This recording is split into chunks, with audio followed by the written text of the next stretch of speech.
reason it wouldn't be here. Forgot.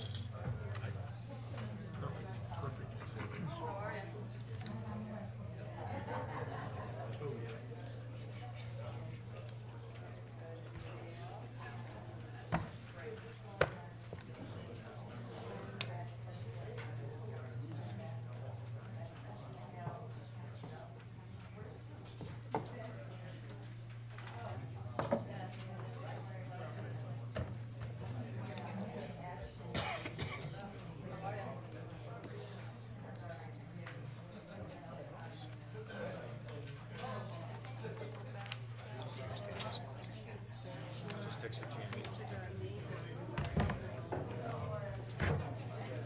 Once again, before we start, if anyone didn't get a card to vote tonight, in the hallway at the registrar's table, you pick it up if you want to vote. You'll need the card to vote on all three items. I've lost my identity.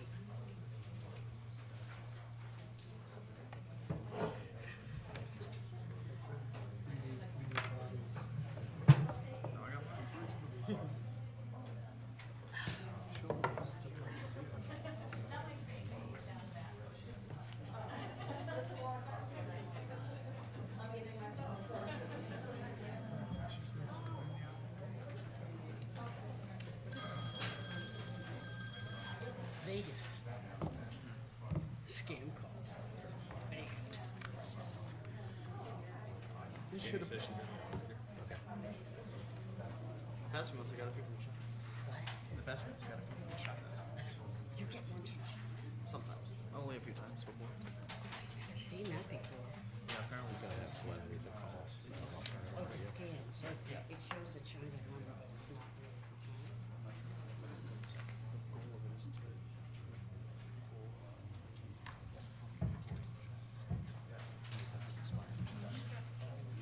That's a Proverbs 10. I've heard of that before. That's incredible.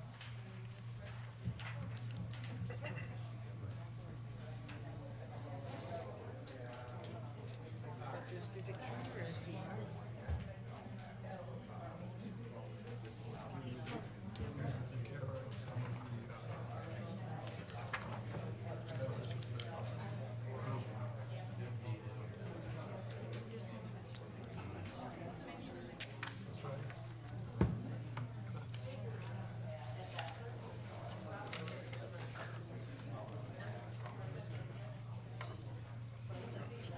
Everyone ready? Candy, you set? Good evening. I'd like to call this special town meeting to order. Today is Monday, June 5th, 2023. Candace Bouchard. Jonathan Morhart. Candy Perez. Josh Kelly. Todd Arshalashi. Glenn Albanesius. Steven Sedlak. Linda Grappo. Jack Bork. Glenn with the call.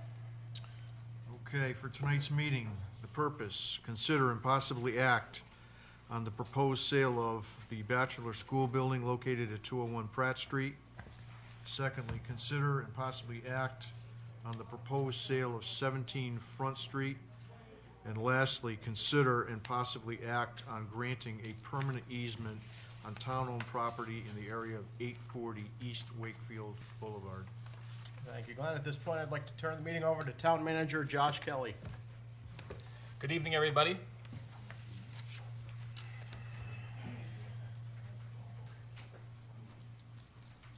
So as the mayor said, for those of you who haven't met me, my name is Josh Kelly. I'm the town manager. I have a presentation that I will walk through with you over the course of our roughly hour together. And I will walk through each of these different items on the call one by one.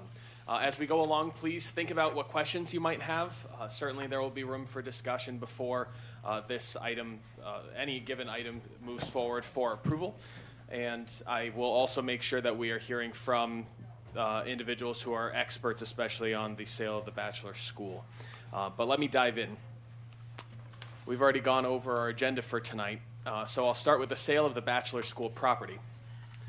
A little bit of information about the property for those of you who may not be familiar. It's roughly 32 acres in total. The front portion of the land is occupied by buildings. The rear is forested. The building is roughly 53,000 square feet. It was constructed in 1959. It uses oil for heating. Mechanical systems are very dated. The roof requires a significant amount of repair, but the building otherwise is considered to be in average shape. And we have a separate 920 square foot barn building that is a part of this property. So the property was last used at the tail end of the school year in 2022, so that's a year ago now, and the building has been vacant ever since. The town has winterized it. We do not have any running water in the building at this moment in time.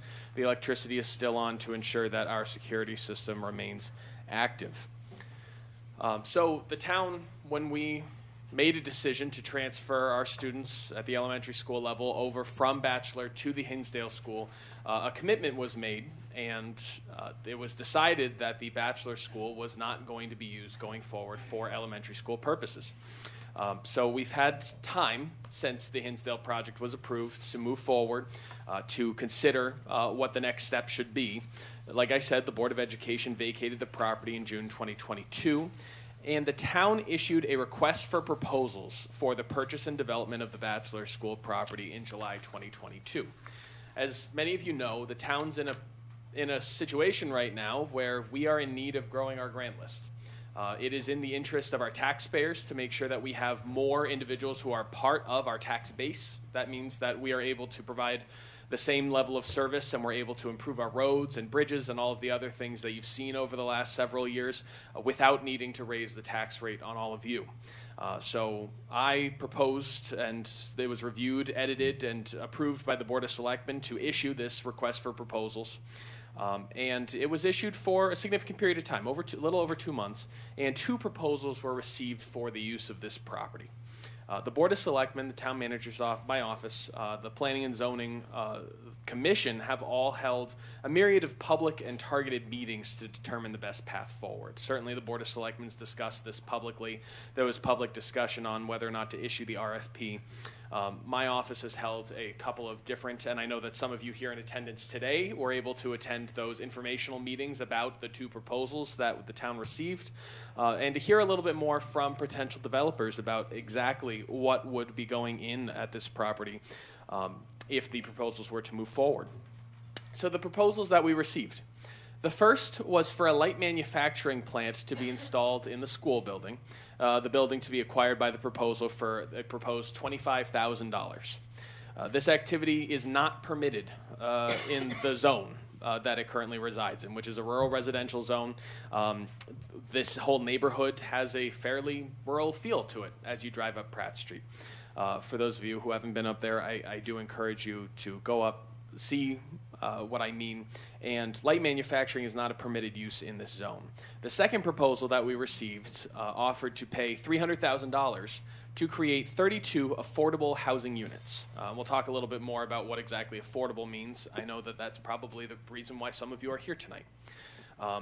It's 32 housing units that would go in this adaptive reuse of the building. The activity is permitted in the zone in the neighborhood under the current zoning regulations.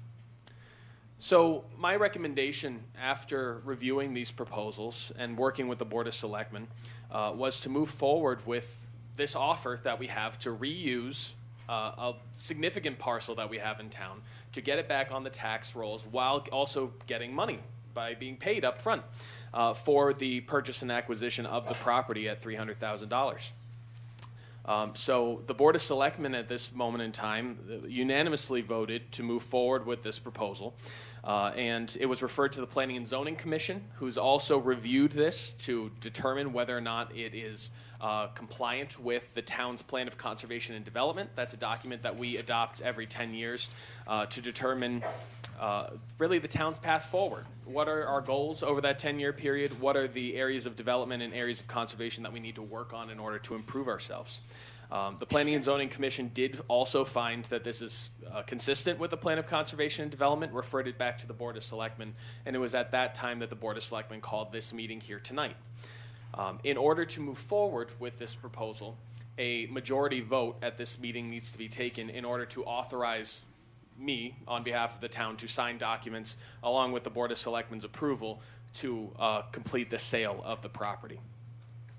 I do want to turn it over now to, we have several members of the firm that submitted the original RFP.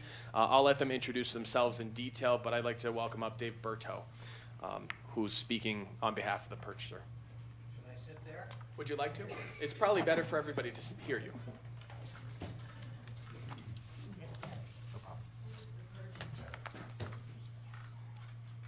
He's gonna introduce himself in a moment. Broke it. Good evening. This is great that there's so many people here. As Josh has said, there's been a number of presentations about this proposal over the last year or so. My name is David Berto. My company is Housing Enterprises, and I help small nonprofits develop affordable housing in Litchfield County and elsewhere.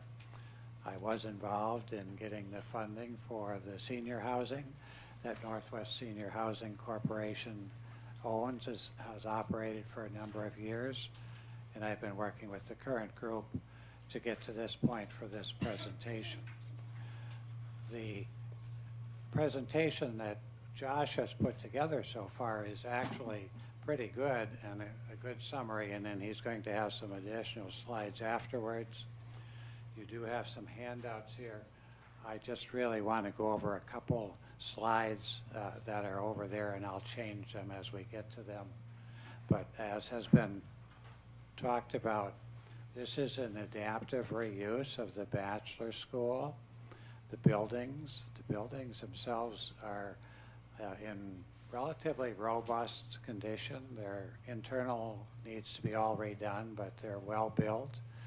And they really, with the classrooms, they lend themselves to layouts for apartments.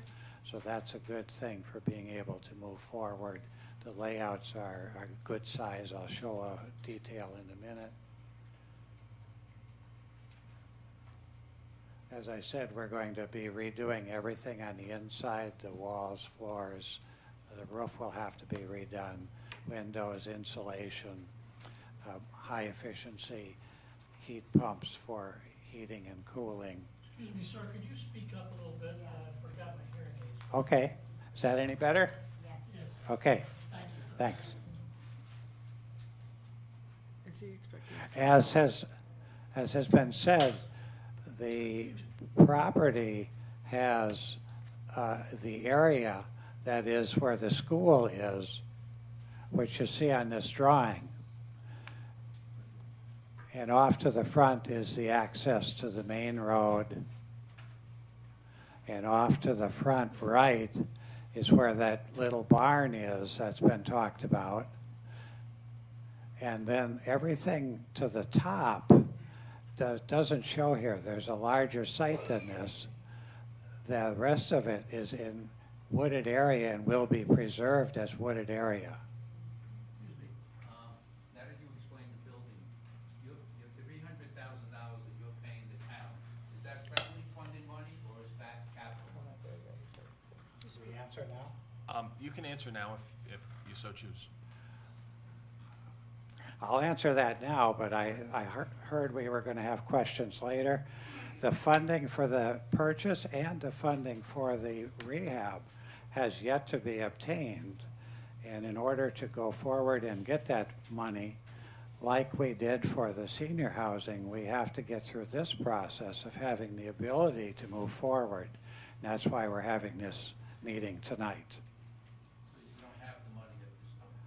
We do not have the money. We could not get the money if we don't have a property in order to entice people to give us the money. So this is. I'm sorry. I'm sorry. I'm gonna continue my presentation. Yeah. Point of order. Can we please save questions for the end of the presentation? Thank you. Appoint a moderator. Who's the moderator? Thank you. The moderator? Guess you're the moderator.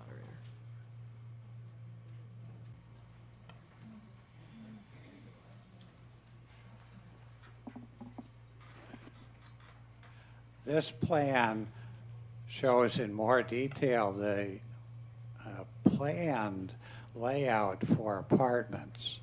This has been provided in various presentations in the past and in publications. It shows how the classrooms lay out nicely for different size apartments. Each apartment will be new.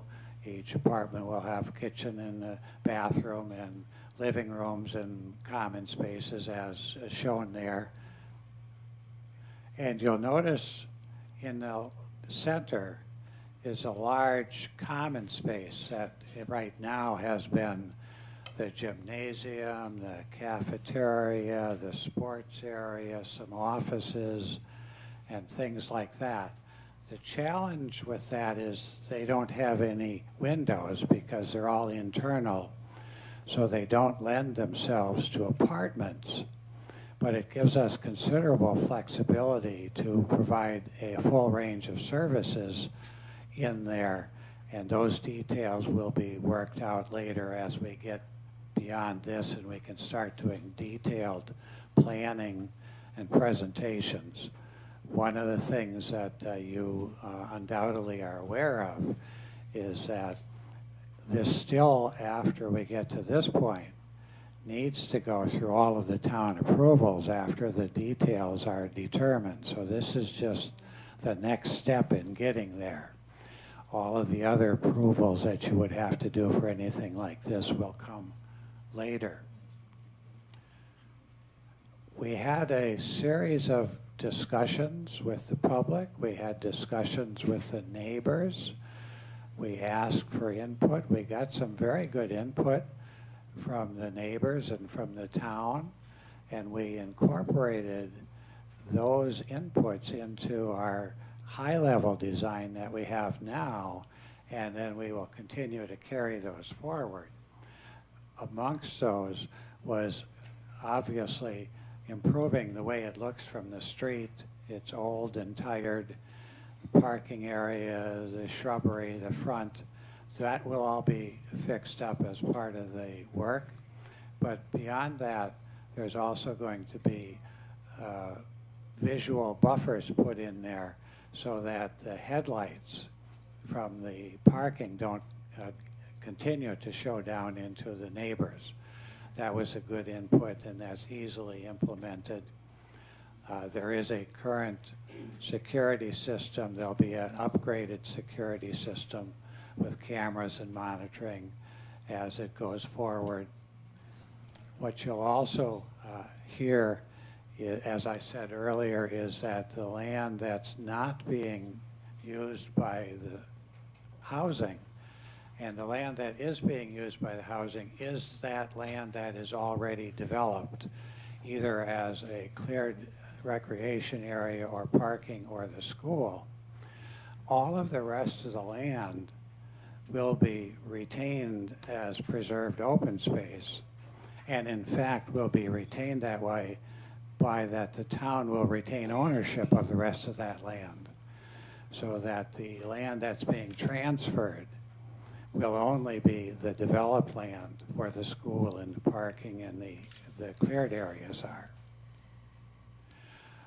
Those were some of the inputs that were received when we had inputs from everybody moving to this point.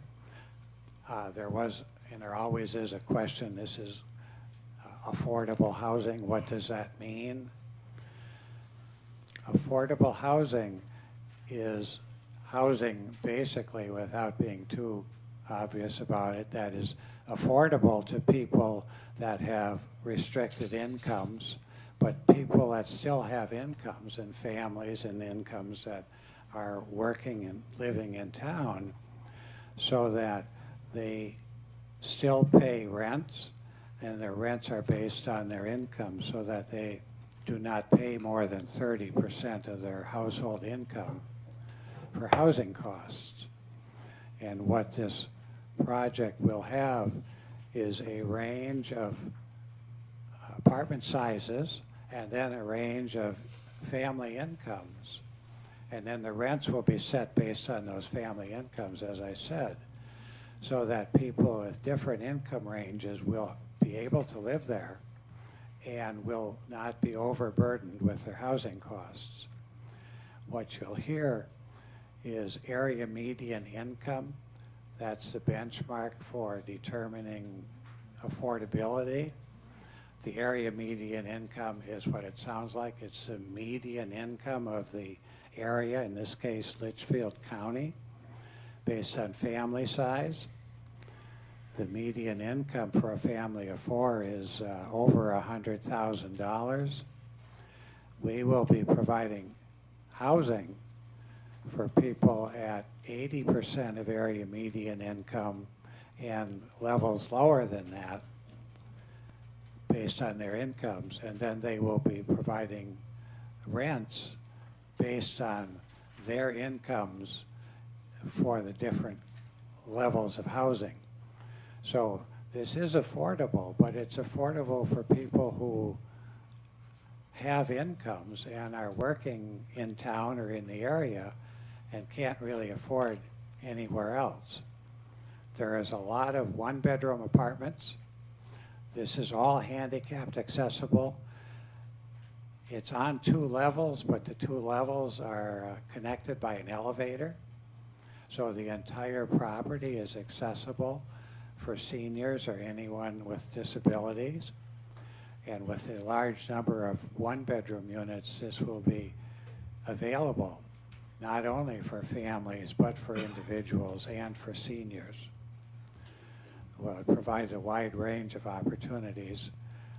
It's nowhere near going to provide all the needs for town, but you have to do what you can do one step at a time. And this is a good start. I think what you'll see is that the ability for the group to move this forward is very strong. You can see that with the work that the founders did when their current role with Northwest Senior Housing Corporation. This is now going to be a new nonprofit volunteer 501c3 IRS approved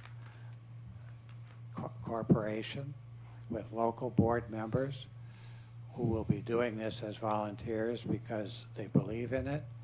None of the board members will be paid anything, similar to what was done with Northwest Senior Housing Corporation.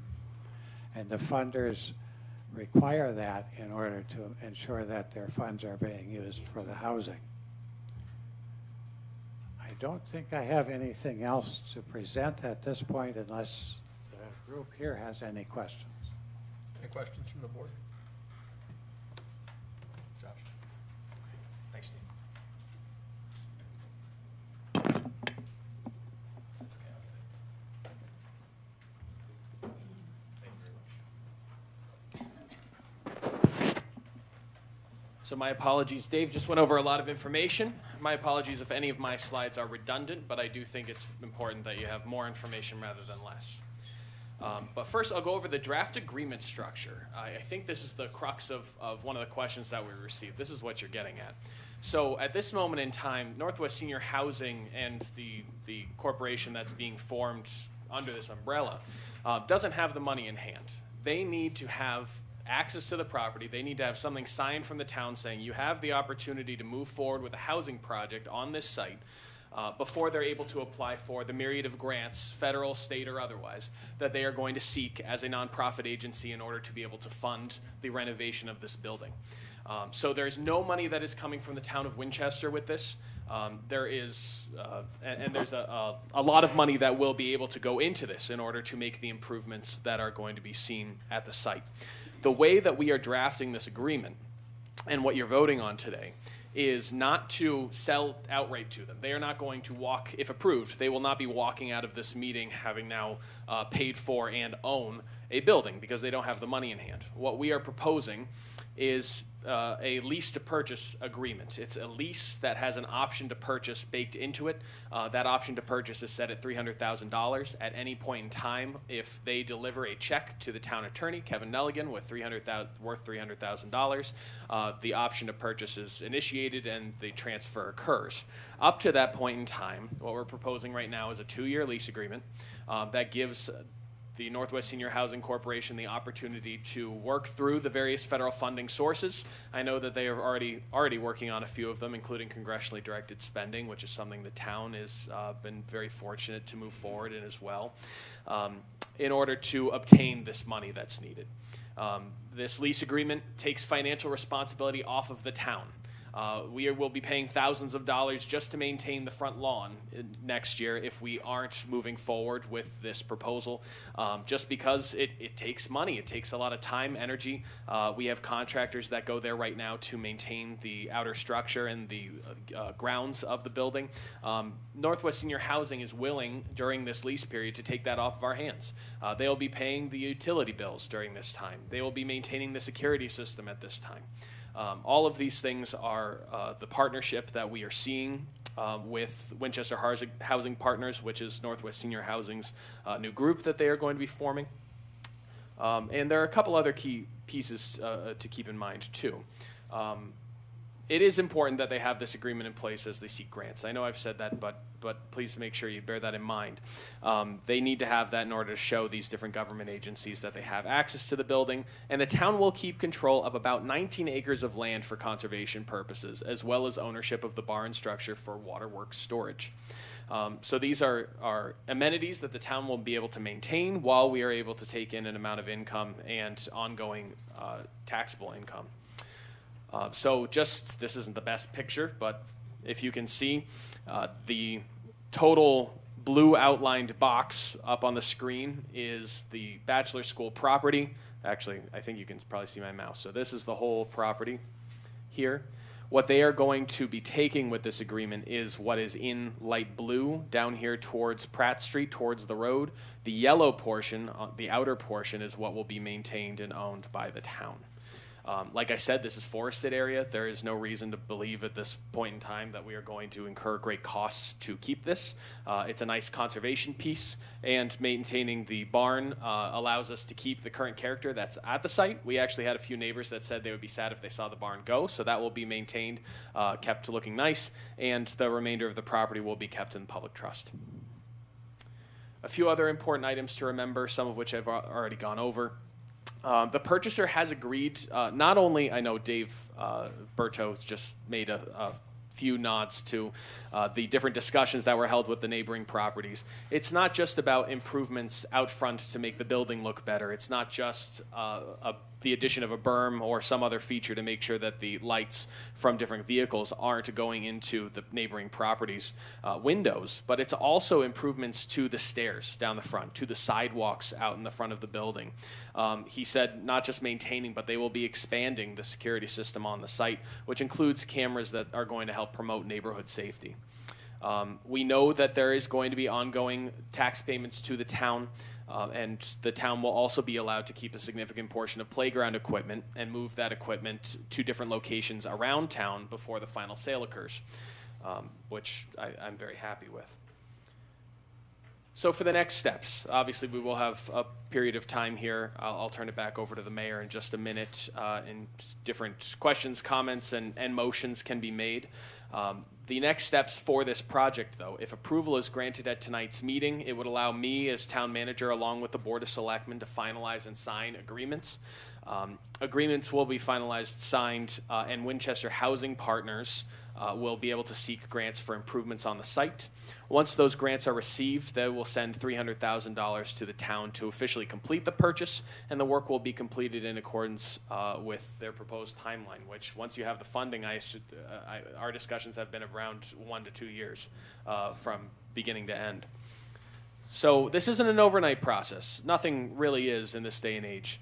But the Board of Selectmen, myself, the various individuals who have been part of this conversation see this as a benefit to the town's development. We see money coming in up front. We see ongoing tax revenue, which is what helps grow our town. We see more people coming to town, and we know that there's a demand because we all know that the housing prices are through the roof.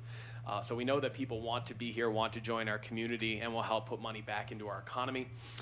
And all of this while still keeping over half the property in the public trust, being able to maintain a storage space for public works, and more. So I hope that you will see why we have brought this proposal forward to you tonight. I do have a recommended motion, which is on the board in front of you. And at this point in time, I will turn it back over to the mayor to facilitate further discussion. Can I have a motion? You want to do a motion before discussion? Yes. So we're going to make a motion, and then after the motion, you We'll have the opportunity for discuss it, questions. if you have questions. Would you like the motion? Yes, sir. Okay, I move that the town of Winchester authorizes the town manager, working in concert with the Board of Selectmen, to finalize and sign an agreement allowing Winchester Housing Partners to purchase the Bachelor School building and surrounding 13 plus or minus acres of 201 Pratt Street for the price of $300,000. Thank you, Steve. Is there a second? Second. Thank you, Candace. Discussion. Any questions from the audience? We had the gentleman that came in, wanted to purchase the church and for a performing arts center, which would, at some point down the future, would be turned into a nonprofit situation. Is this same situation because a nonprofit with this eventually, say, 4, 5, 6 years down the road, get into become a nonprofit situation with this housing? Let's get to the tax part. Yes, I might answer that, because I was involved with the units that we built up in the old Winston Memorial Hospital. Sorry, Larry, would you mind introducing yourself? Yeah, oh, Larry Hannafin, president of the Northwest Senior Housing. And we made an agreement with the town that if we took that over, we would pay taxes every year. We've owned it for 12 years now, and every year we have honored that commitment, and we pay something like $10,000 to $12,000 a year in taxes to the town for a 501c3 nonprofit that we do voluntarily. Because I was told when I met with the assessor's office, they said this is the first time we have ever had anyone come into our office and ask to pay taxes. Usually they're here looking to get around paying their fair share. But we were one of the first, and we've honored that commitment. I'm gonna be on this new board, and I plan, and I know Deidre and DeCara plan to pay taxes every year for it. Thank you. Yes. It's just a foundational question. Somebody mentioned that the people that are going to be running it are running it for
a shortage there are in housing throughout the, not only the state of Connecticut, throughout the country.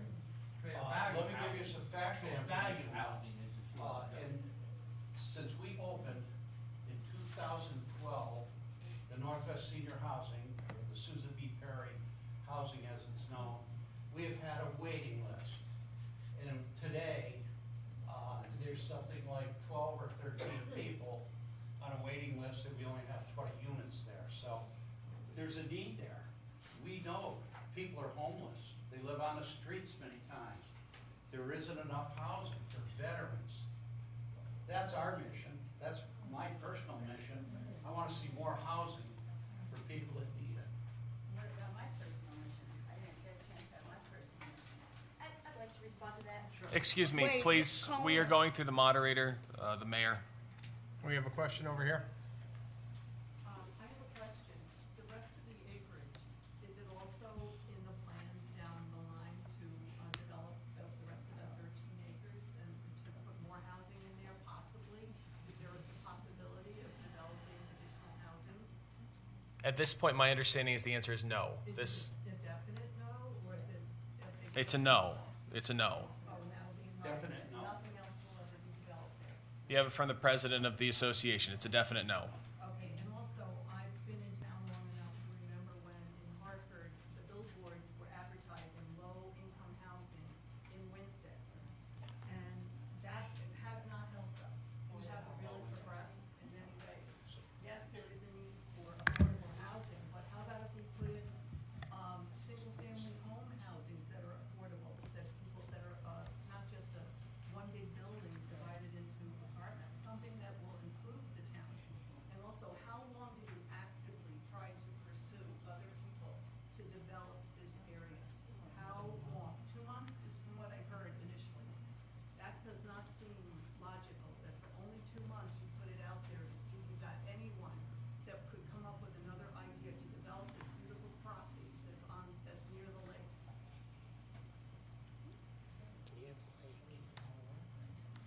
Right here. On the screen that you showed, the property, the section that's blue that is going to belong to them, goes right behind my house. And at the very end of it, where it comes out of the stop sign at Pratt, actually right below that, that little tiny section is actually a road. Are they going to be ever using that as a road? Because I'll be a $5,000 taxpayer that moves right after that happens, and I'll be pretty upset because I love my house, so. I mean, The answer is no. they will never use that for. No. anything back there. Okay, that's good to know. And these people that aren't aware, they should know that you guys cannot say no to section 8, which is huge, because that is coming in from Waterbury 9 times out of That's 10. not section 8. But you can't deny section 8. Excuse me. Is that not correct? Did you all understand the difference between low Do you income and have to- affordable housing? Let him respond, let him respond. Okay. If somebody would explain the difference, that would be very helpful. Yes. In detail. Sir, can I say something? No, sir. I'm going to call order. Point of order. Okay, go ahead. Carry on over. We've had this discussion with some of you folks before. It's a good discussion. This is not low-income housing. This is affordable housing, which means it's for the range of housing incomes that I talked about. When people say low-income housing, they're generally talking about subsidized, well, very low income with vouchers. This is not low-income housing exclusively with vouchers. This is for a range of family sizes and a range of family incomes. And it's affordable so that they don't pay more than they should based on their incomes. Can this property accept a affordable Section 8 voucher? Yes, it can. There are some of those, and some people are looking for housing, but there are going to be very limited opportunities here. And within those opportunities, it doesn't matter what you do for housing, you have to follow the federal and state fair housing laws. So we're doing that, we intend on doing that, we have been doing that. We're doing that throughout Litchfield County, and we'll do that in this situation as well. Sir, in the plaid shirt. Yeah, so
So a little bit about the housing units that are going in. The vast majority of them are one-bedroom apartments. Those one-bedroom apartments, as you can all imagine, aren't going to be necessarily very friendly to a large family. We're not talking about many kids being in those one-family apartments.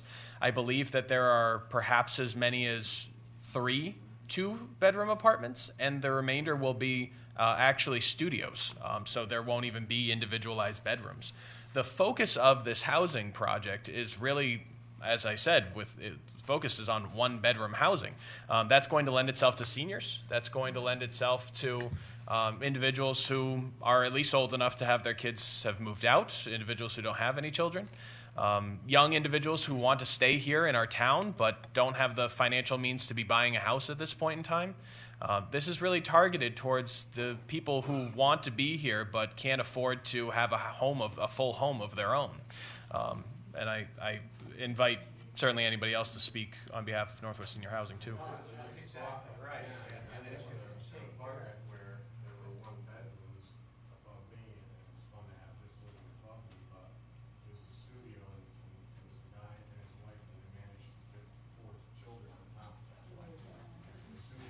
But that's true of any housing development that goes in town.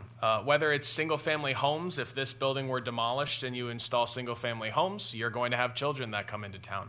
If you want to grow the grand list, this is a community that needs an amount of residential housing, and that means that there are going to be increases in our school system. We're already seeing increases in our school system as it currently stands. The best way to increase our grand list while still protecting against this is ensuring that we're moving forward with projects that are either one-bedroom or mostly one-bedroom and studio. Nothing's perfect, you're right. Individuals can come in and may even have as many as you said, 4 or so children in some of these apartments. But the average individual who's moving into one of these apartments is not going to be having children. They're going to be coming in looking for something affordable, being here in town. And the other point that I'd like to add is we have to think about what the alternative is here. We did list this property. We have individuals on our Economic Development Commission. We have our Director of Economic Development. We have individuals who have been working on behalf of the town to try and solicit input. You know, what do we want to see here in this property and who is willing to do it? We've seen a number of other requests for proposals, not just for this property, but for example, for 508 Main Street. We've listed that 3 different times on the market, sometimes for multiple months at a time, sometimes for shorter periods. We haven't been able to get pretty much anything.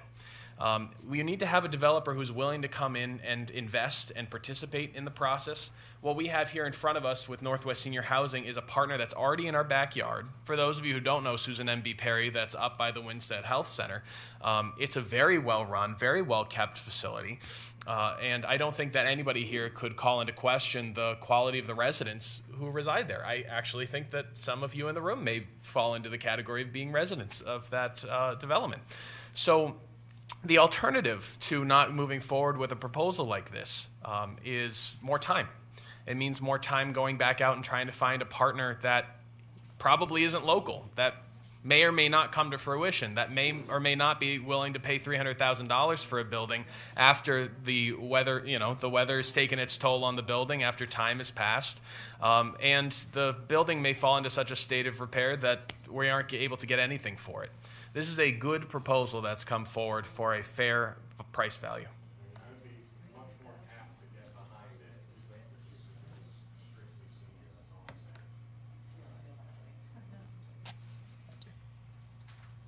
Good evening, my name's Pat Ronzullo, I'm a budding owner. I have a couple questions.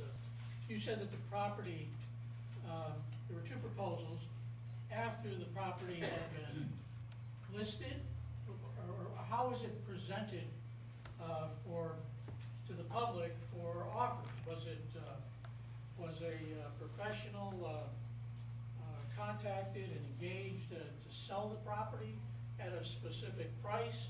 Did it relate to the assessed value or what the assessed value of it would have been? I don't know, it's a town property, but it seems to me, in some respect, the $300,000 has no relation to value. That, I don't know, because it certainly wasn't a selectman back then, but I know that building must have cost some millions to make.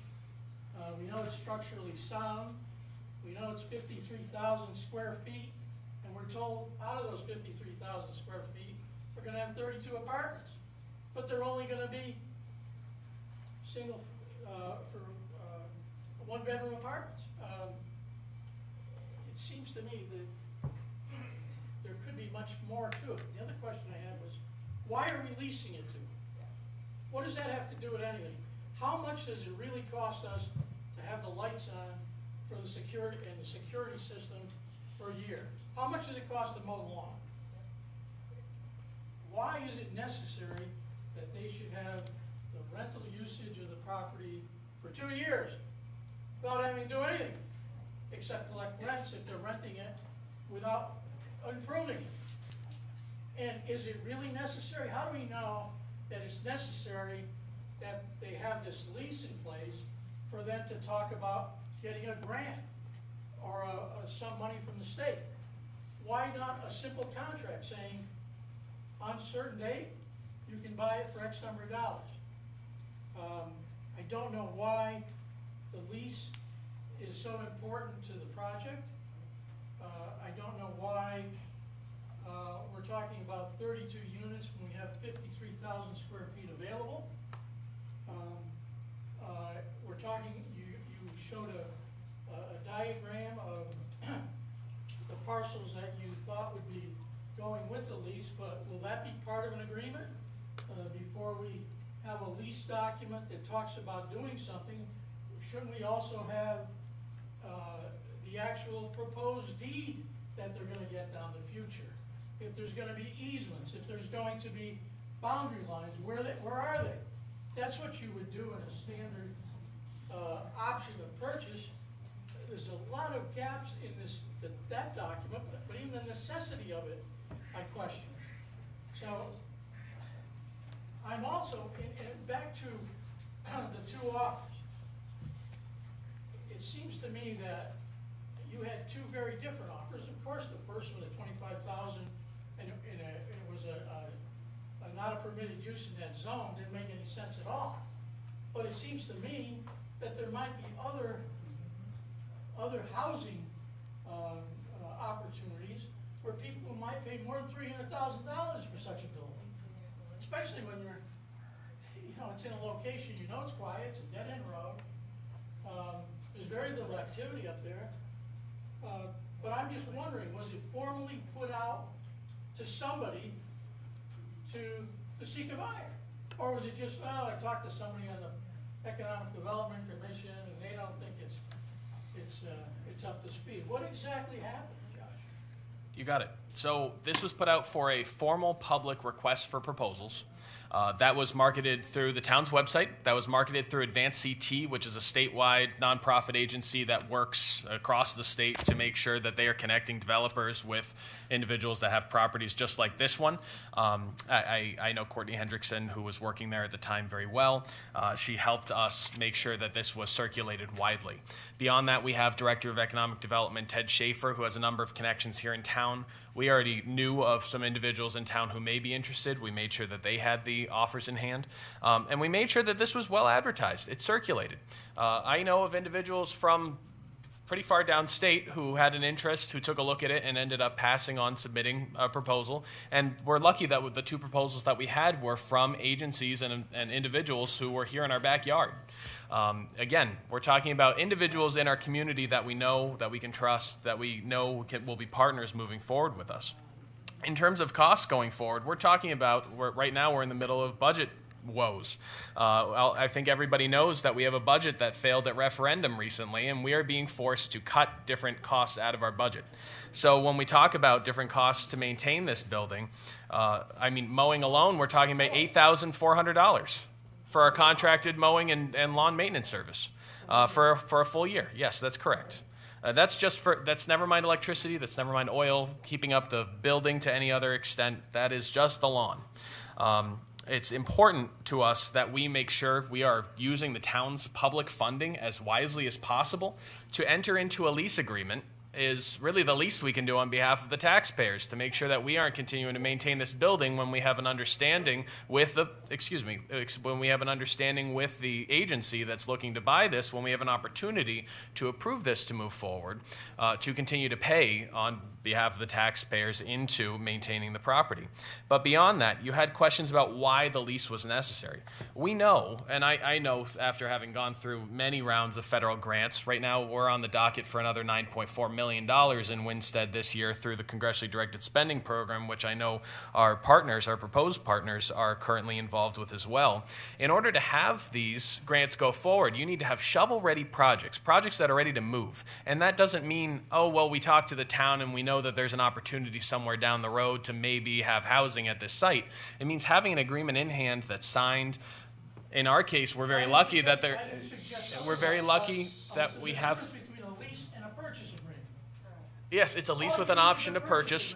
It gives us the opportunity to transfer some of the responsibilities off the taxpayers' backs and onto our partners while giving them the opportunity to apply for federal funding. It's a win-win. Well, I don't like wasting taxes either, but $8,000 in a municipal budget of millions we're really being, foolish. It's really being careful. Amount we're talking about. It's really being careful. And what are you gaining by giving them the lease for 2 years? Is there? I don't see that the lease in itself prevents them from filing for the grants, filing for the money, just as a purchase agreement. Understood. But moving forward, this is not finalized. This is the vote that we are taking tonight is to authorize the Board of Selectmen and I to finalize a purchase agreement. Patsy, if you are interested in moving forward with us and giving us some legal advice, I'm more than happy to accept it.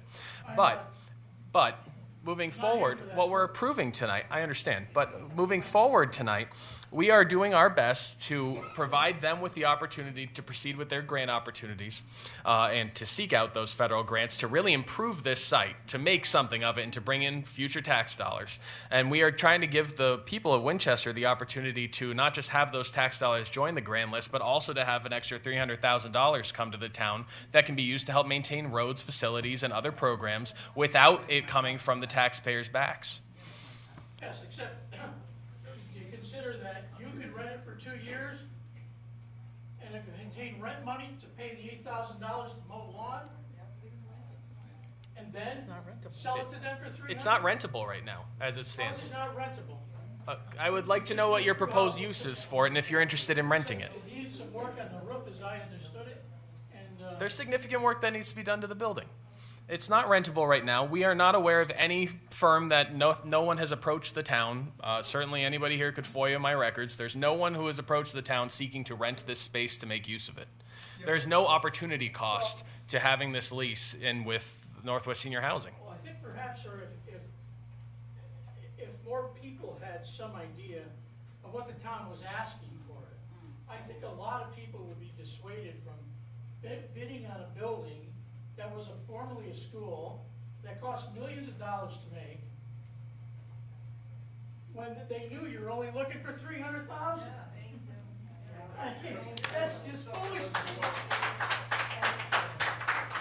So, This was an open had you process. listed it, and in some commercial normal agent, and say, okay, we want to sell it for $500, we'll take best offers, or $700, or whatever. It's $1 million property. It's got 53,000 square feet of area.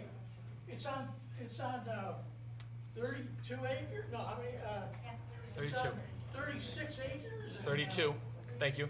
And so this was an open process. This was an open process where we requested any proposal. It didn't have to have it didn't have to have a specific price. It did not have to have a specific use. It was open-ended. And we received 2 proposals. Most people are not familiar with the concept of request for proposal.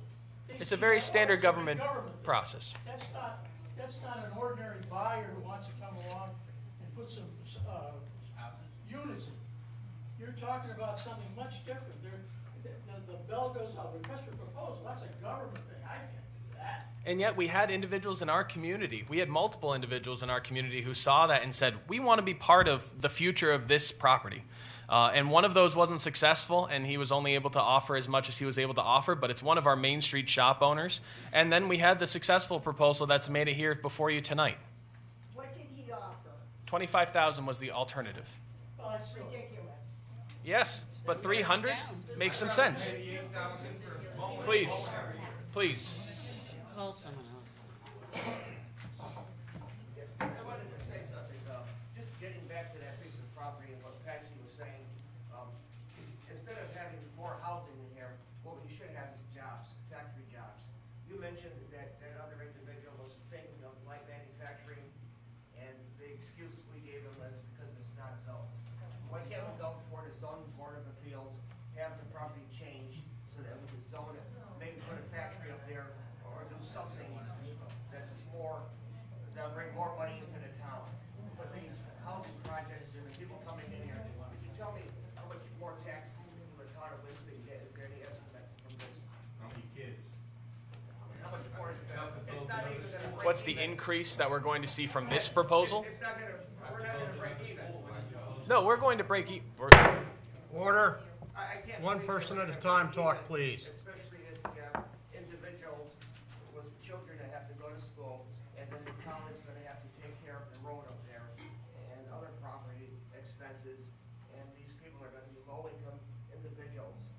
How much money are they going to be paying in real estate taxes realistically?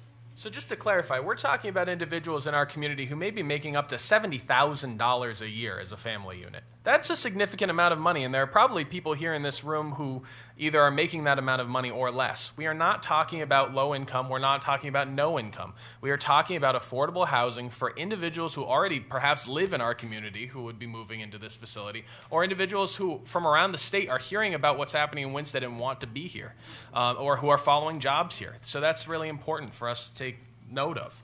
I know that there are a lot of questions out there tonight. I do want to try and move forward with them.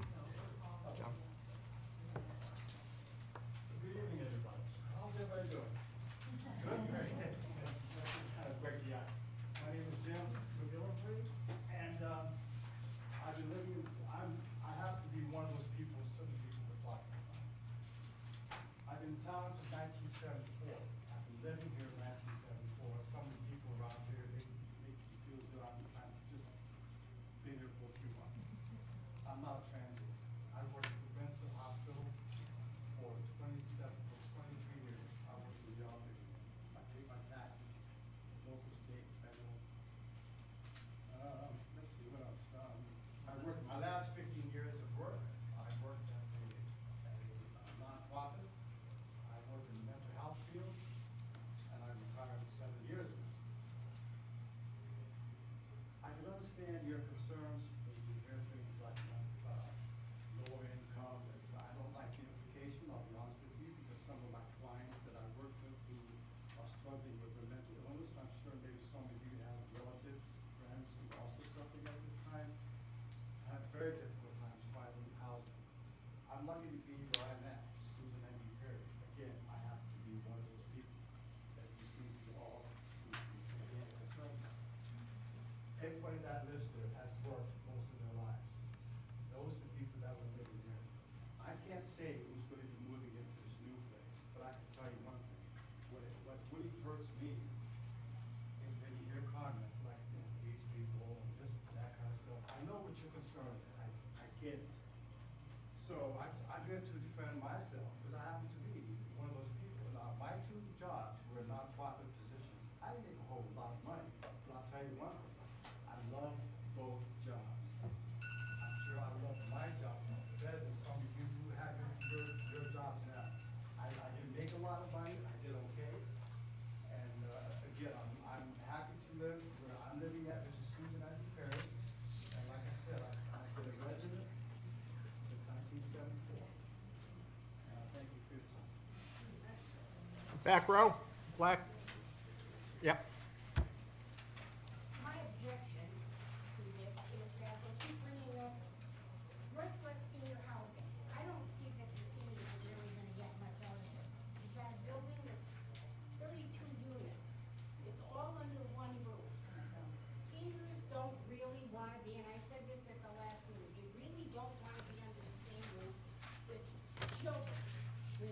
noise.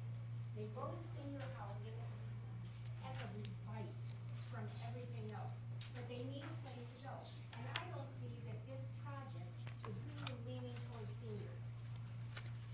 I just don't see that it's gonna help. It's not their goal. Candy? Just a process piece in here, just listening to a lot of you here. There's two ways we can go tonight. Obviously, it's a town meeting, it's not our meeting, it's a town meeting, so you would all have to decide this. We could continue with the meeting and keep talking about it and then vote, or we could also recess this meeting to another date, giving you time in between to learn a little bit more about the project for those of you that said you didn't know about the project and that you'd like a little bit more information on it. That'll give you time to gather it, time for all the questions that some of you brought up that are you concerned about that could be answered, and then the meeting can come back together again at another point, just like tonight did. So it's a process piece. This isn't a one direction or the other direction. It's just having listened to all of you.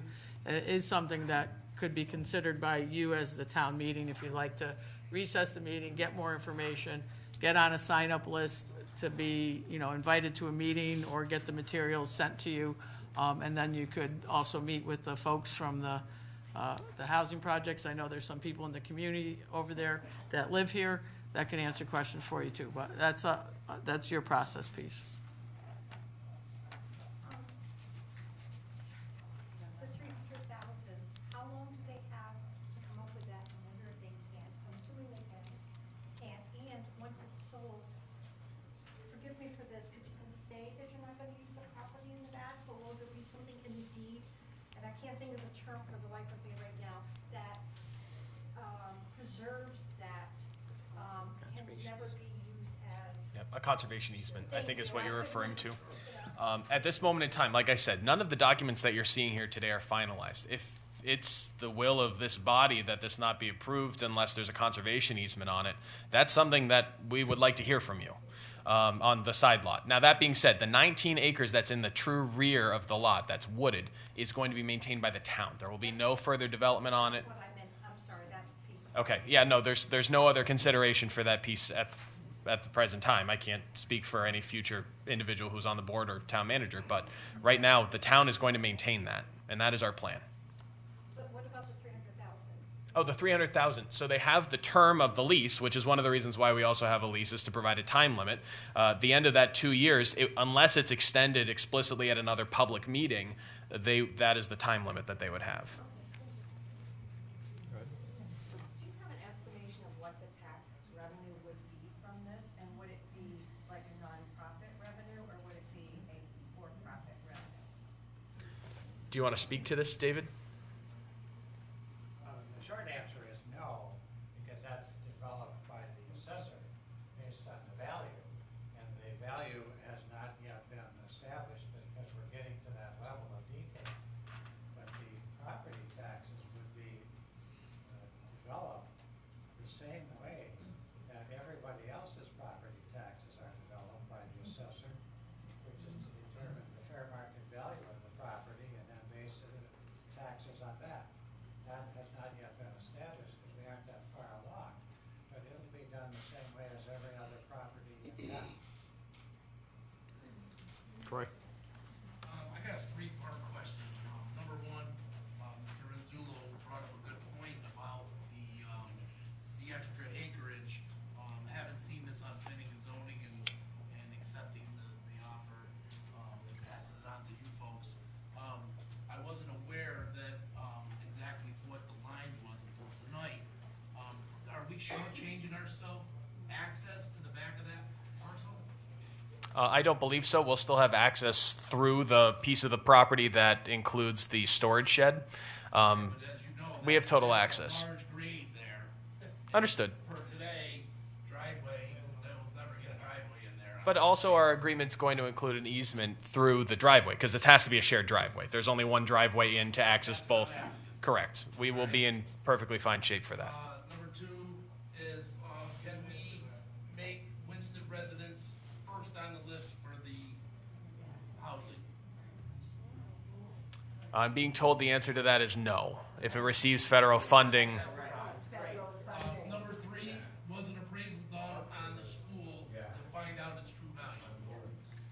An appraisal was done on the school building, and of course now I can pull up the information from the official appraisal. Hold on. You can move on to another question. I'll come back to Troy's question. Captain? Yeah, I just want to bring that to attention, everybody's attention. 6, 7 years ago, I and a couple of others, we fought hard to get, which they call Selectmen's Contingency Fund. I call it slush fund, potatoes, whatever you want to call it. The thing was that money, $50,000 a year, which is not a great whole amount, was supposed to be targeted to some group or some individual to go out there and seek new businesses to grow the brand in this town. Point of order, It this is turned out to be a one-shot, one-song deal. And then the money was not used for that particular purpose. So we squandered 6, 7 years of time. We squandered the money. We don't have the businesses, the heavy businesses that would grow the grand list in this town. And now we're talking about, we're behind the horse's butt, as I would call it. And we're trying to get something on this school situation that hopefully will grow the grand list. Okay? We're behind the 8 ball here, right? We should have been out there seeking people or individuals or the council of governments that came in. They were one of the group that came in to get that $50,000 and seek new businesses to come into this town. Now, if you don't have the new businesses that are willing to come in and sell there, what are you gonna do for housing for the people and the employees that are gonna work there? You've gotta have to also consider transportation. This is a multifaceted situation which hasn't really been thought out, as this other gentleman over here said, specifically in detail. It's a mishmash, all right? It's not dealing. Now, believe it or not, I come from a field, the maritime industry, multi-trillion-dollar industry. We've got anywhere in excess of 300,000 capital ships, over 2,000 gross tons, sailing the oceans all over the world. And these are the ships that are 7, 8, 900 feet long, carrying containers. They called me out in retirement to go to Long Beach to sit on a steel coffin because they couldn't get it offloaded. Let me tell you, this is not the way you're supposed to be doing the business. And I am definitely concerned that if we don't start getting some real, I mean, this gentleman said it, we get some real expertise. That's what we need. We need some serious business expertise, people that do business in this field. And what has been going on with the K. Lambert property, the one that the Red Barn is? There's a whole section of that property. What's been going on with that? Have we been marketing that to bring in industry? I mean, and then, I don't know what's going on. I mean, I give me every credit, Josh. Winston Wire is great. I think you need to get it a little more expanded on how we're gonna grow this town. We need to know what grand list we can bring in, what businesses we can. Because right now, all these little restaurants and delis and so forth, and we've already got enough empty storefronts now, and there's more growing. So and this is not just Winston, this is all over the country. I mean, we got a serious inflation problem. We're going through this whole woke stuff. Really, it's Captain, sir. Anyway, I'm done. Anyone else who has not yet spoken? Yes, sir, in the corner. I live on Pratt Street. Does anyone go up that street in the winter? It ain't a fun street. You're gonna tell me you're gonna 10 times the traffic on there and kids won't get hurt? Come on. I already caught 4 hood rats last year trying to steal my license plate, her wood splitter, trying to go behind other people's houses. They're coming from Hartford. We're gonna import everyone?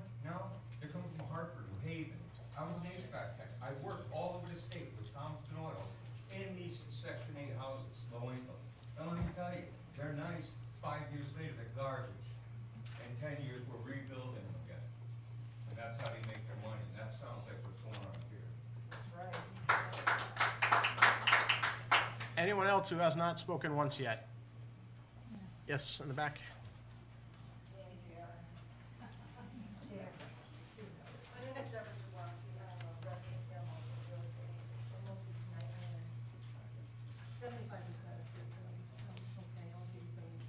Josh, I understand, all of you understand, there's a housing shortage, not just here, but when this proposal is presented tonight, I agree with Attorney Ronzullo, it was pushed through, because you don't put a property this magnitude for 2 months and take the first deal that fits the mold. And I think that's what's happening here.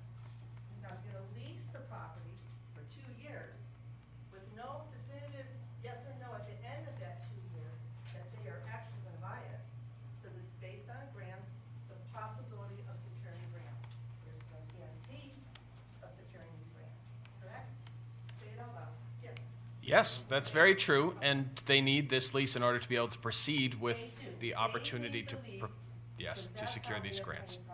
Correct. That does not mean this citizens, we here, and the rest of this town should have to accept that. This proposal is not the best. It's not the best. Now, the other thing I'd like to say is, we have another parcel up on Wallens Hill, Long Street, that's up for proposal. I hope it doesn't go this way. But, we have Pearson School, we have Hinsdale School. We just got Hinsdale School back because they closed it for whatever reason. But all of a sudden, we have to get it all re-renovated and have our kids go there again. Closed Bachelor School, It was in bad shape. why was it in bad shape? We didn't do our due diligence to maintain that building. Now, if a housing development goes up on Wallace Street, Wallace Hill Road, that's 118 acres. Where are those kids going to school? And they gotta build another school. Where's the infrastructure? Are we looking to the future? Or are we looking for the moment? I think we're looking for the moment. And I am not proposing anything here tonight. I would like to see that school stay school. Because I've been here for a very long time, and I've seen the fluctuation. And I want nothing more, you know, that property up on Wallace Hill cannot be anything else but a development now. Because it's been raped over coals from several developers. And I don't think you all have that history, but you better get it. I implore you to do your due diligence and go to the history of that parcel up there, because it's been a nightmare. And with that said, 2 months, and then have a special meeting here tonight to say yes or no is totally unfair to this town. I would like to respond to that if you don't mind. So that was, the RFP that was issued was written back in June 2022. It was posted between the dates, I believe it was around July 8th through, yeah, this is for bachelor school. Yep, through September. And we had an opportunity, again, this was shared statewide through the Advanced CT program. We've had individuals and town staff who work very hard at their jobs to make sure that we are attracting the best possible economic development. Over the course of that 2+ months, we did not receive any other applications or any other proposals for this parcel. But then came a series of meetings. We had meetings with the public to present. We had George Nugent, we had Northwest Senior Housing come and present to individuals. There were flyers that were made. There were Facebook events that were made. Information was shared and newspaper articles were written, as were articles in our Winchester Wire.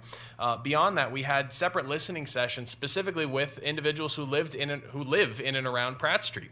Everybody who lives on Pratt Street was sent 2 different mailers, at least at this point, actually I believe 3 now, to make sure that they were invited to those listening sessions and to make sure that they knew about this meeting tonight and the answers to questions that were asked at those listening sessions of the Northwest Senior Housing Program. Beyond that, we have had multiple Board of Selectmen meetings where this has been discussed. We've had multiple planning and zoning meetings where I know it at least came up, even if it wasn't formally on their agenda. This has been almost a year process now. It's right. This is not by no means moved through or pushed through. Hold on, I'm speaking. You said I can speak. I don't have a clock, okay? Thank you. So, with that said, you're presenting this on a lease basis. You have a certain amount of land that's gonna be designated conservation, but not perpetual.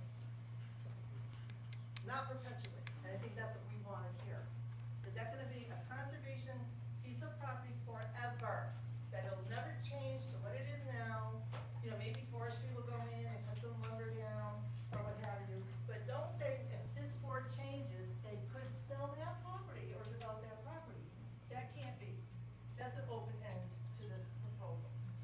Then you have shared driveway. Well, everybody has to agree on that. You can't just say we're going to have a shared driveway for the waterworks department. Well, it's been discussed already with the proposers. Your contract, and your Yep. proposal here, does not have all of those defined. When I do a contract for a buyer or seller, everything's defined, goes to a lawyer. The lawyer says, oops, no, this doesn't sound right, we have to tweak it, we have to change it, it's not legal, it's not going to conform to your protections. So I think we are not being protected here as townspeople right now with this proposal that's on the table. By far, we are not.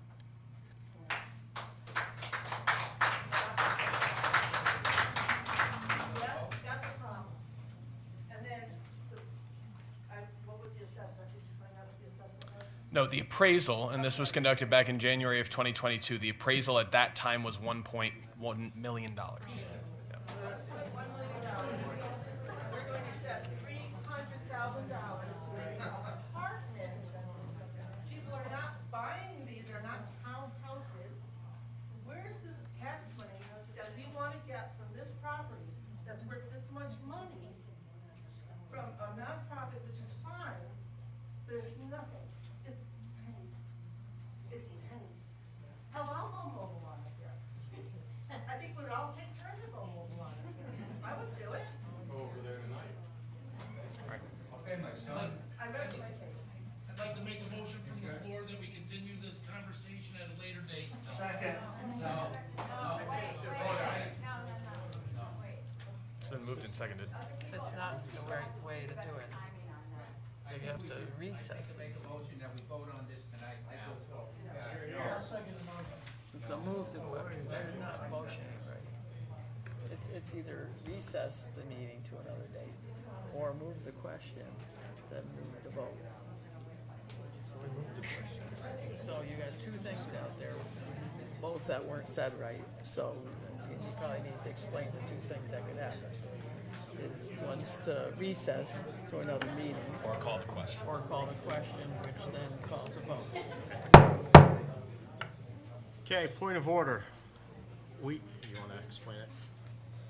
So, I'm just gonna explain process, not yes or no, but process.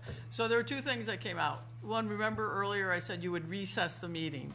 It's not that you end this meeting and then start another one. This meeting gets recessed to another time where it continues, all right? The calling for the vote right now is you would move the question, which means it takes away the rest of the debate, and then we go to the vote. So that's the two processes that we have here, which are two competing processes. So it would be up to the mayor to recognize whichever one of you he wants to recognize first. If the motion over there is to recess the meeting and you all vote yes, then it recesses the meeting and we don't get to move the question. If you say no to recessing the meeting, then the next motion could be to, end the debate, move the question. We vote yes or no, and then we would vote. So just so you know what you would be doing, all right, just for process. So Just you to decide. clarify that, if the vote is the motion to move to a vote, and the vote is no, this still could come back for further discussion at another time, depending upon what we want to do with the land. So if the vote, tonight's vote says, let's vote on it now, and the vote doesn't pass, it doesn't mean it's never to become again. It could come up again in another town meeting. Right, so I would assume that if it's a yes, then it moves along with the process with the same group that wants to purchase it, and then we would go forward. If you vote no, then the Board of Selectmen goes back and decides whether we send the property back out again. If we send the property back out again, then we look for another proposal. In the same manners that's been happening, maybe it will be longer, and in the meantime, we will then have to manage the building from now forward. So that'll be what happens, is if it's a no, if we get to the vote and not a recess, then that's what would happen. And even if we do recess it, we're still managing the property until the proper time comes back for another town meeting. Yes. Correct. Isn't that included in, budget every year anyways? No, Or did no, you take it out? no, Because it's, when did you it's a vote to take school. it out? It's a school. Yeah, the school, I mean, it was in the budget to maintain it, wasn't it? The school paid for it, Right, and now the right. school So moved, when did you the guys school, cancel the money that was going there? the school That went we're out, paying already? the school took it to Hinsdale. Okay, well, we can still take the $8 grand that we're paying in taxes already. We're not. for it. It's Yeah, not we in are. there. Did you take it out? Yes, the schools took it out. Well, then why don't they put it back in? What's $8 grand a year? It's a Well, I don't, beautiful property. We just had a failed budget I referendum. live across the street, man. It's beautiful. Todd, go to one of the questions. First question on the floor was I know it to, wasn't a question, but it was the point. first question on the floor was to recess the meeting, and there was a second. With your yellow cards, all in favor to recess the meeting for another time, please hold up your card. You need some people to help you count, registrars. Could the registrars help count, please?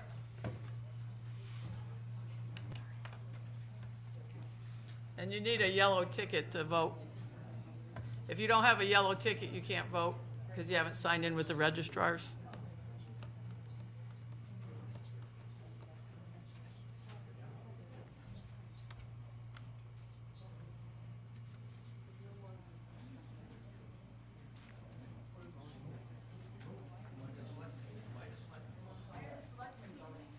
Because we're We're residents of the town.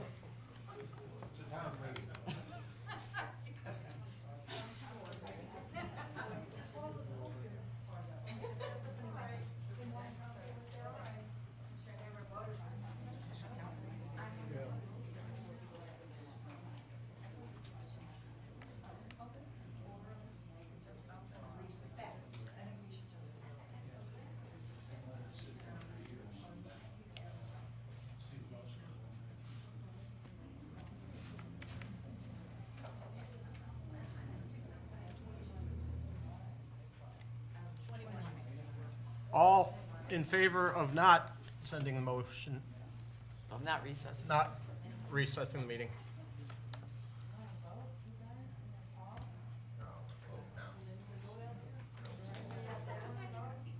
I took it down. Does he have a yellow card back there? Yeah, they all do, okay.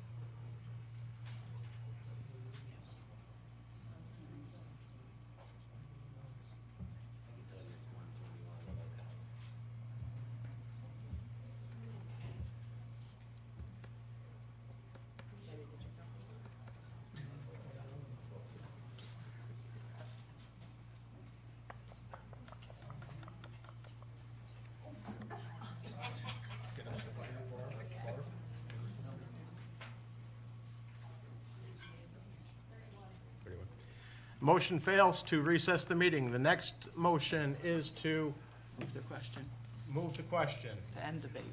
and end debate. So this means if you vote yes to move the question, we end debate and we go to the vote. If you say no to move the question, you get to talk a lot more.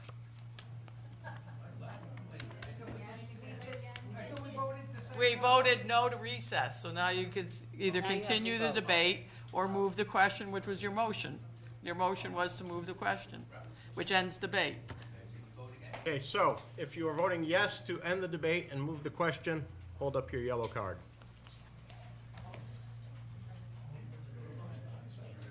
Can you say that one more time, please? If you hold up your card, we are stopping debate and going to a vote. Okay, I guess we're going to the vote then. I think that's good enough. We don't have to count these. You determine. That's what you determine.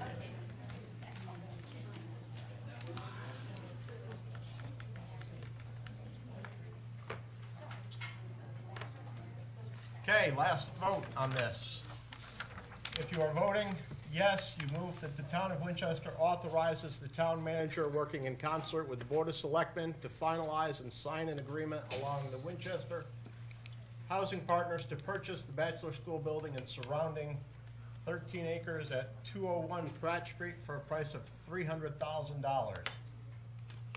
All in favor?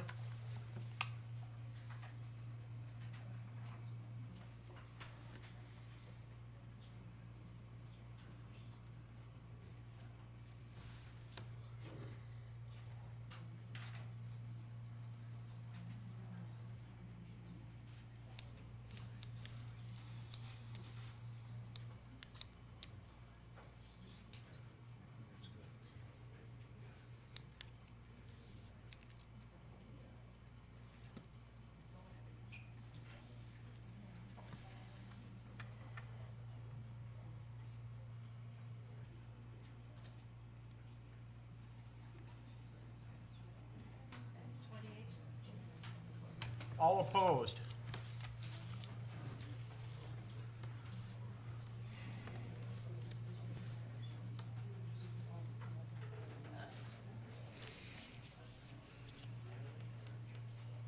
Are we gonna rapid fire through the two more others? All right.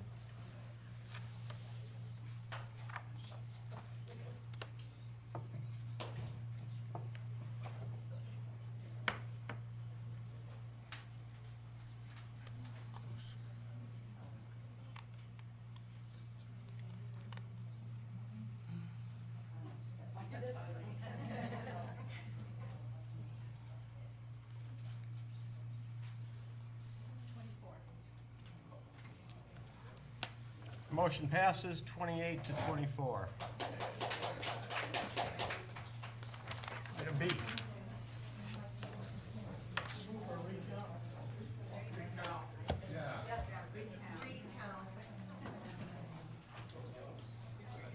It's up to you if you want to recount it.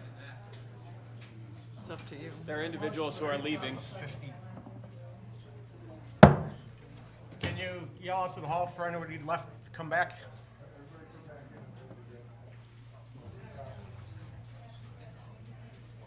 Only if you were here the first time.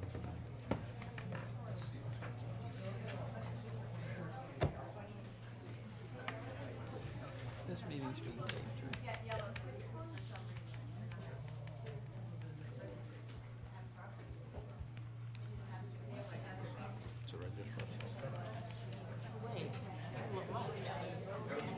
I just call it model. Can't no one second the recount. I thought Troy seconded. Troy seconded the recount. You can't like make a recount. You recount because you think there's a problem. You don't recount because somebody makes a question.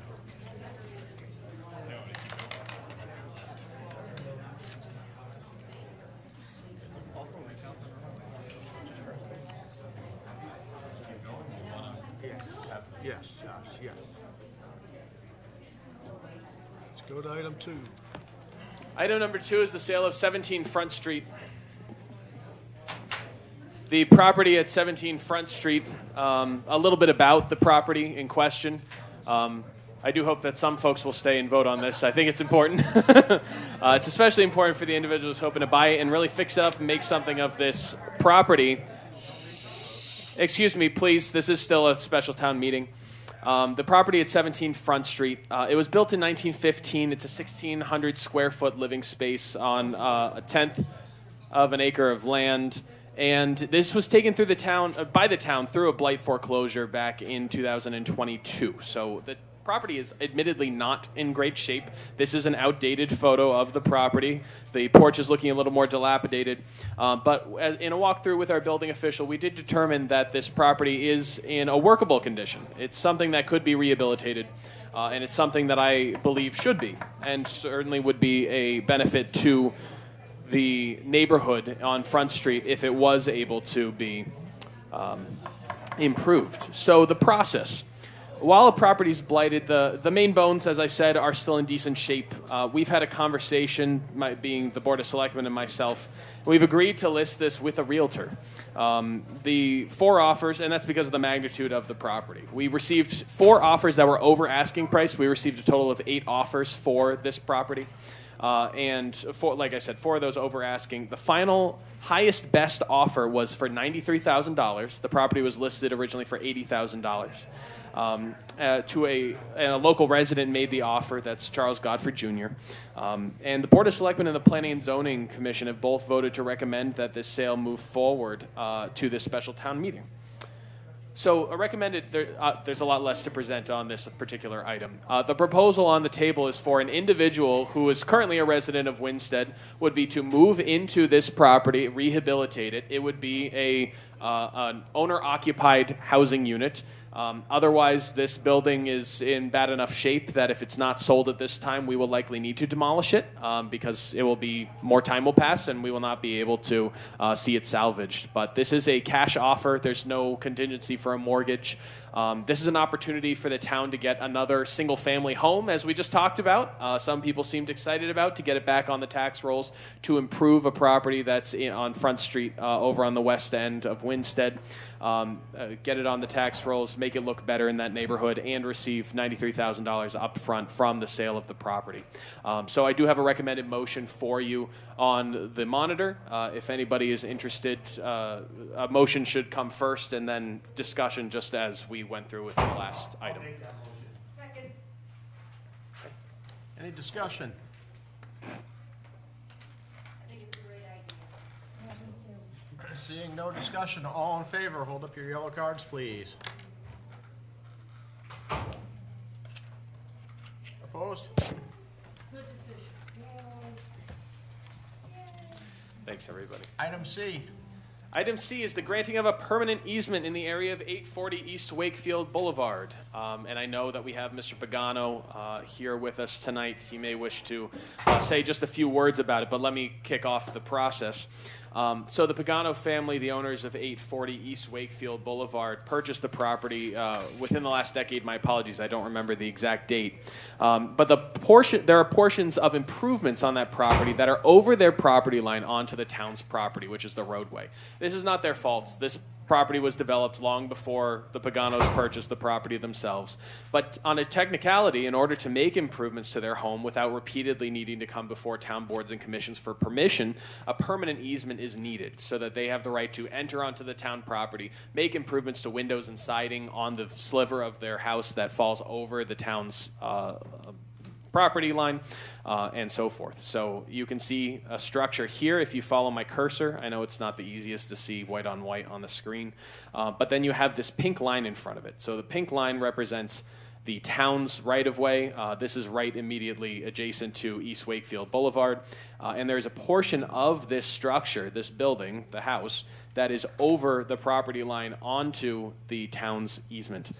So the request from the Pagano family that the Board of Selectmen has been working with them on and Planning and Zoning has reviewed is to have a permanent easement so they have the right to go onto the town's property to make these improvements. So we are not looking at there are two parcels that are involved from the town's perspective. Parcel 1 over here is not up for discussion today. We are not looking to grant an easement on parcel number 1, which is here highlighted in yellow. We are only looking at the parcel that is it's included with the road, the town's right-of-way on East Wakefield Boulevard. And a recommended motion for you, certainly we can have more discussion and questions for myself or Mr. Pagano, but the recommended motion is on the monitor for you, and I appreciate you listening. I'll make that motion too again, Josh. Thank you. More people have waited long enough. Any further discussion? Seeing none, all in favor? Opposed?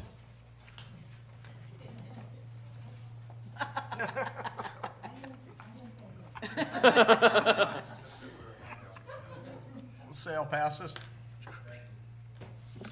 The move we adjourn. Thank you, Jack. Is there a second? Thank you, Candace. All in favor? The town meeting is over, you folks. We need a break before we start the... Yeah, because I gotta redo that. Good job, everybody. Worked hard. What?